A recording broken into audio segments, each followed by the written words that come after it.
This isn't what you think. For most people, this pill is normal. To kids, it might even look like candy. But no matter how closely you look at it, or smash it to bits, it looks like any other pill. Yet nothing will change the fact that this 17-year-old kid will die in a few hours from a fentanyl overdose. The growing fentanyl epidemic is the #1 cause of death when it comes to drug overdoses.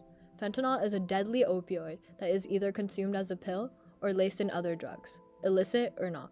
Since 2000, opioid teen deaths have skyrocketed. More than 5 times the amount of teens died this year than in 2000. Drugs and narcotics have plagued America since the late 60s with huge spikes in drug abuse such as the crack epidemic in the 80s. In its past, fentanyl was used as a cheap filler or adulterant in crack, but has now made its way to gateway drugs. In the United States, Law T-21 requires that you must be at least 21 years or older to buy products containing nicotine.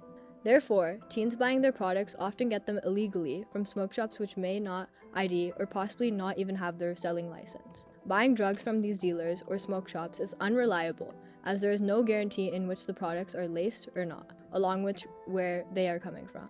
This is why fentanyl has been killing more teens than ever, as 70% of the time, illegal drugs are laced with fentanyl. According to San Jose State University professor Aaron Woodhead, whose background is in clinical psychology, fentanyl abuse has a number of consequential effects on all people, especially teens.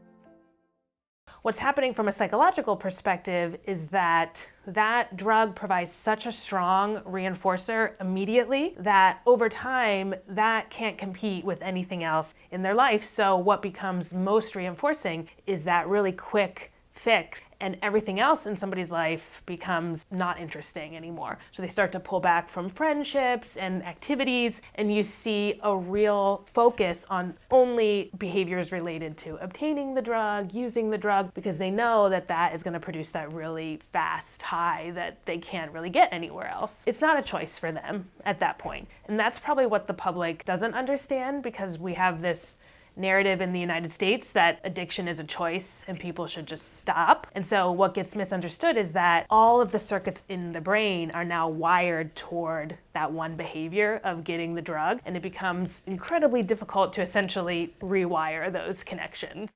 2 milligrams of fentanyl is considered a lethal dose and can easily kill a teen, who's a target demographic for illegal drug manufacturers. From Los Gatos High School, Principal Buchanan shares his experience with the student overdose. So we knew right away. So we called 911, and 911 came very, very quickly, thank goodness, and issued Narcan to the student, who came around within a few minutes. Once we realized that that was the situation, and again, we were learning as we were going. The good thing about Narcan is if they're wrong, it's not an overdose. It can't harm the student, it can't harm anyone, but if it is an overdose, it can save their life. Unfortunately, there is no way to stop the selling of illegal drugs and underage drug use completely.